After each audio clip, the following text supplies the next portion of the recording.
everyone, welcome to the Equibat Science. আজি আমি discuss কৰিব ওলাইছো এটা important numerical question. Okay, so আমাৰ এই ইম্পৰ্টেন্ট নিউমেৰিকেল কাৰ কাৰণে হ'ব যে ক্লাছ 12 ৰ বোৰ্ড এক্সামৰ কাৰণে সাবজেক্টটো কি ফিজিক্স। ওকে, ফিজিক্সৰ যেটো আমাৰ চেপ্টাৰ আছে কাৰেন্ট ইলেক্ট্ৰিচিটি, সো ইলেক্ট্ৰিচিটিৰ যেটো আমাৰ হুইষ্টন ব্ৰিজ বোলা যে টপিক আছে, আমাৰ যেটো আজি নিউমেৰিকেল কুৱেশ্যন ডিসকাস কৰিম হেতু হৈছে এই হুইষ্টন ব্ৰিজৰ। ঠিক আছে, সো আসল কুৱেশ্যনটো ডিসকাশন কৰি লও। আমি অলৰেডি জানো যে ক্লাছ 12 ৰ কাৰেন্ট ইলেক্ট্ৰিচিটি চেপ্টাৰটো যেটো হুইষ্টন ব্ৰিজৰ যেটো আমাৰ টপিক হয়, সেই টপিকটো বহুত বেছি ইম্পৰ্টেন্ট হয় আৰু তাৰ কি হয় তাৰ ডেৰিভেশনো দিয়ে এক্সামত আৰু কেতিয়াবা কি তাৰ ৰিলেটেড আমাৰ নিউমেৰিকেল কুৱেশ্যনো দিয়ে। ঠিক আছে, তো আহা আমি এটা আজি নিউমেৰিকেল কুৱেশ্যন ডিসকাস কৰি লও। কুৱেশ্যনটো কি দিছে চোৱা, 5 equal register. Okay, so 5 equal register each of r ohm. Okay, are connected in a network as shown in the figure. Already diagram to দিয়া আছে ইয়াতে। So calculate the equivalent resistance between the points A and B. So A আৰু B diagram to চোৱা, A আৰু B ৰ মাজত এটা circuit এটা আছে আমাৰ আৰু সেই সাৰ্কিটটোৰ যেটো ইকুইভ্যালেন্ট ৰেজিস্ট্যান্স হয় সেই ৰেজিস্ট্যান্সটো আমাক ওলাব দিছে। ঠিক আছে, ওকে চোৱা ইয়াত আমাৰ কি আছে চাৰিটা পইণ্ট আছে A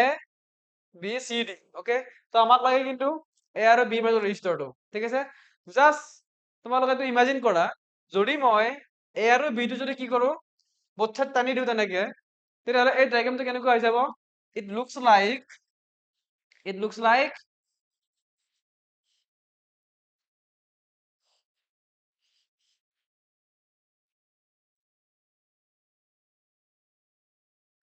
ওকে এইটো এনেকুৱা দৰে হৈ যাব A B এইটো যদি মই এইটো A আৰু B ধৰি যদি টানি দিও তেনেকে তেতিয়াহ'লে এইটো এনেকুৱা হৈ যাব। সো A B এইটো হ'ব C N D। ওকে, আৰু গোটেইকেইটা কি থাকিব, গোটেইকেইটা থাকিব R ohm। ওকে, সো আমাৰ ডায়াগ্ৰামটো কেনেকুৱা হৈ যাব যদি তুমি এইটো যদি তেনেকে টানি দিও A আৰু B ধৰি both side তে কি হ'ব আমাৰ ডায়াগ্ৰাম তেনেকুৱা টাইপ হৈ যাব। সো এইটো কি হৈ গ'ল এতিয়া, এটা আমাৰ এটা হুইষ্টন ব্ৰিজৰ শেপত আহি গ'ল। ঠিক আছে, তো আমি অলৰেডি জানো হুইষ্টন ব্ৰিজ আমাৰ যে বেলেন্স কন্ডিশন, সেই বেলেন্স কন্ডিশনটো কি আছিলে, তো যদি আমাৰ এটা সাৰ্কিট দিয়া থাকে এনেকে, ওকে দিয়া is a সাৰ্কিট, ওকে এনেকে এটা সাৰ্কিট দিয়া আছে, হুইষ্টন ব্ৰিজ এখন দিয়া আছে এনেকে।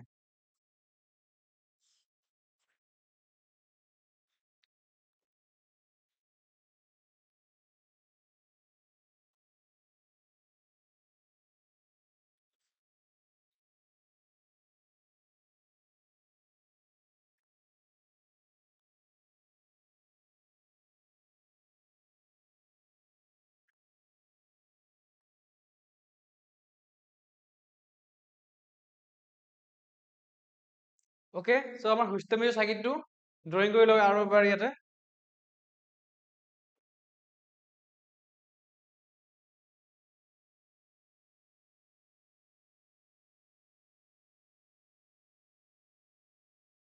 ওকে,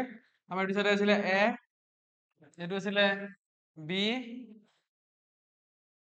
এইটো আছিলে C, এইটো আছিলে D। ওকে, এটা আবার D আছিলে D, এইবিলাক আমাৰ R ohm আছিলে, এইটো R ohm, এইটো R ohm, R ohm, R ohm, R ohm। Okay, তো ফার্স্ট থিং ইজ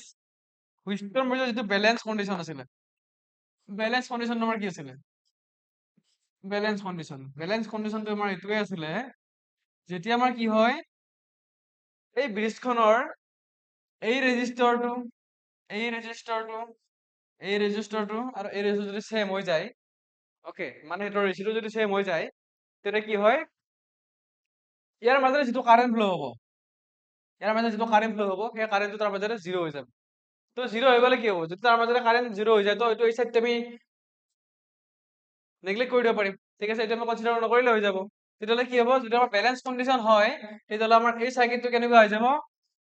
এই সাৰ্কিটটো আমাৰ সিম্পল হৈ যাব, ইটস লাইক দিস। ওকে, এটা তেনেকুৱা হৈ যাব। তো A B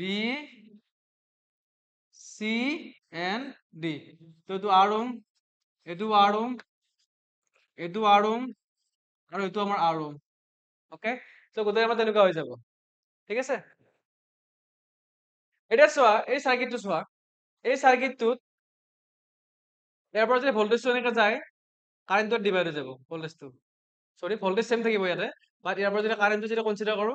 এইফালে এটা পাৰ্ট যাব এইফালে এটা পাৰ্ট গুচি আহিব। তাৰমানে আমি অলৰেডি জানো যিবিলাক আমাৰ প্যাৰেলাল কানেকশন আছিলে সেই প্যাৰেলাল কানেকশন বিলাক কি হয় য'ত কাৰেণ্টটো ডিভাইড হয় তাৰ পৰা পেৰেল কানেকশ্যনটা ষ্টাৰ্ট হয় মানে য'ত কাৰেণ্ট ডিভাইড নহয় চিৰিজ কানেকশ্যন আৰু য'ত কাৰেণ্টটো ডিভাইড হৈ যায় য'ৰ পৰা কাৰেণ্টটো ডিভাইড হোৱা ষ্টাৰ্ট কৰা সেইটো আমি কি বুলি কওঁ সেইটো আমি কওঁ পেৰেল কানেকশ্যন ঠিক আছে তো ইয়াৰ পেৰেল কানেকশ্যন হৈ গ'ল পেৰেল কানেকশ্যন হ'লে কি হ'ব এই কাৰেণ্টটো এইফালে গুচি গ'ল এনেকে আহি ইয়াত লগ হ'ব আৰু এনেকে গৈ ইয়াতে একেলগে আকৌ লগ হ'ব যিমানখিনি কাৰেণ্ট গৈছিলে আকৌ সিমানখিনি কাৰেণ্ট ইয়াৰ পৰা ওলাই যাব তো মেইন থিং ইজ যদি মই এই পইণ্টটোৰ পৰা চাব যাওঁ ঠিক আছে যদি এই পইণ্টটোৰ পৰা চাব যাওঁ মই তেতিয়াহ'লে কি হ'ব এ চি বি তো এ চি বি মাজৰ আমাৰ হেৰিটো কিমান আছে আমাৰ ৰেজিষ্টাৰটো কিমান আছে টোটেল ৰেজিষ্টাৰটো কিমান আহিব এ চি বিৰ মাজত মাজত আহিব ওকে মই ডাইগ্ৰামটো অকণমান ড্ৰয়িং কৰি আছো ইয়াতে চ' আমাৰ নতুন ডাইগ্ৰামটো আহি গ'ল এনেকে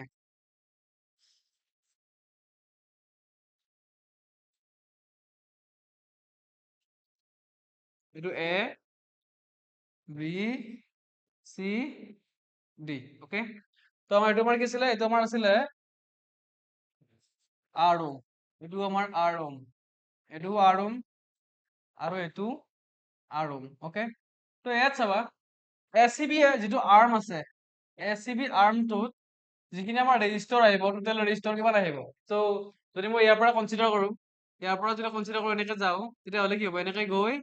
এইখিনিলৈকে হ'ব চ' ইয়াত আমাৰ কাৰেণ্টটো ক'তো ডিভাইড হোৱা নাই এই পাৰ্টটোৰ পৰা ষ্টাৰ্ট কৰি এইখিনি পাৰ্টলৈকে তো তোমাৰ কাৰেণ্ট মই অলৰেডি কৈছো যে কাৰেণ্টটো যদি ডিভাইড নহয় সেইটো চিৰিজ কানেকশ্যন হয় আৰু যদি কাৰেণ্টটো যদি ডিভাইড হৈ যায় পেৰেল কানেকশ্যন হৈ যায় তো এই পাৰ্টটোত আমাৰ কাৰেণ্টটো ডিভাইড হোৱা নাই তো আমাৰ কি হ'ব ইয়াত টোটেল ৰেজিষ্টৰটো কিমান আহিব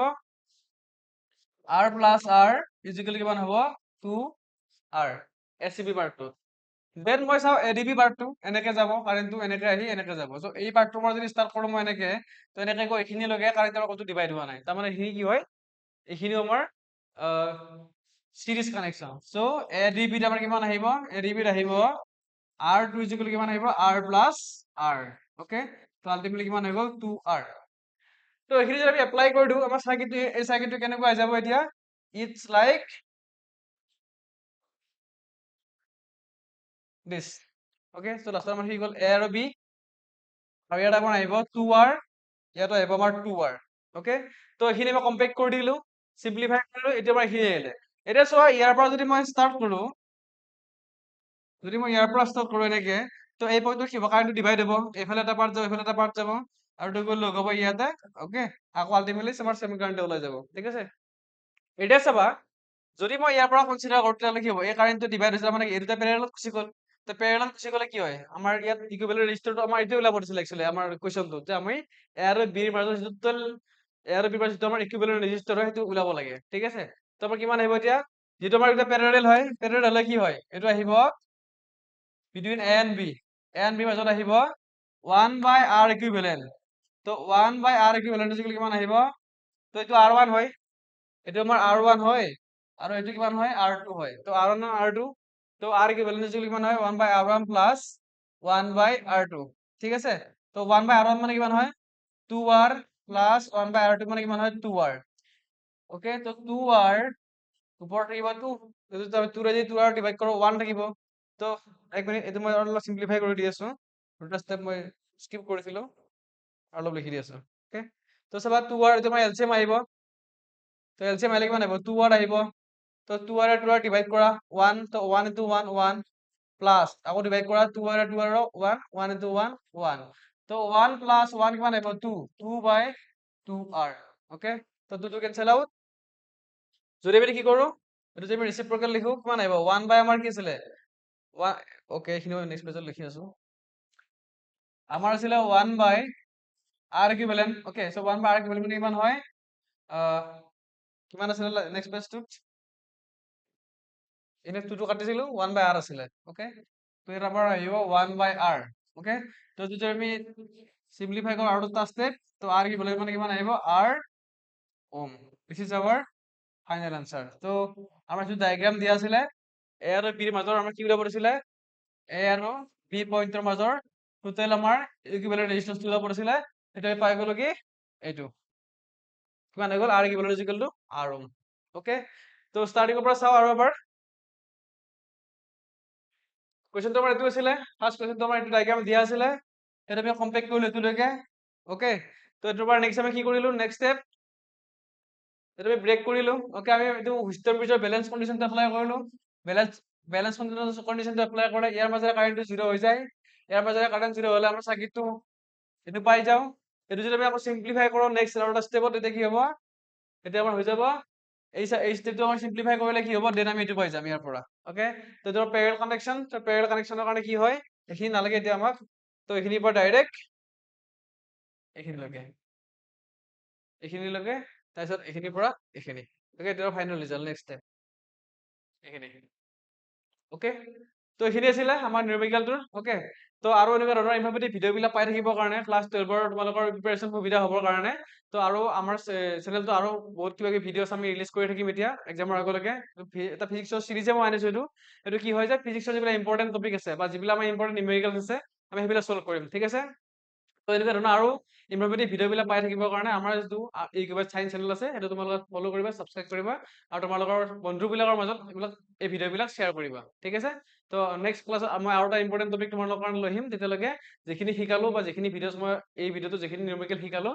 অ'কে, তো সেইখিনি তোমালোকে তেতিয়ালৈকে প্ৰেক্টিছ কৰি থাকা, ঠিক আছে? অ'কে, তোমালোকৰ কিবা যদি প্ৰব্লেমছ থাকে আমাক কমেণ্ট ছেকশ্যনত জনাই দিবা। অ'কে, তেতিয়া আমি তোমালোকৰ প্ৰব্লেমবিলাক আমি চল্ভ কৰিব পাৰিম, ঠিক আছে? তো আজিলৈ এইখিনি আছিলে, ধন্যবাদ।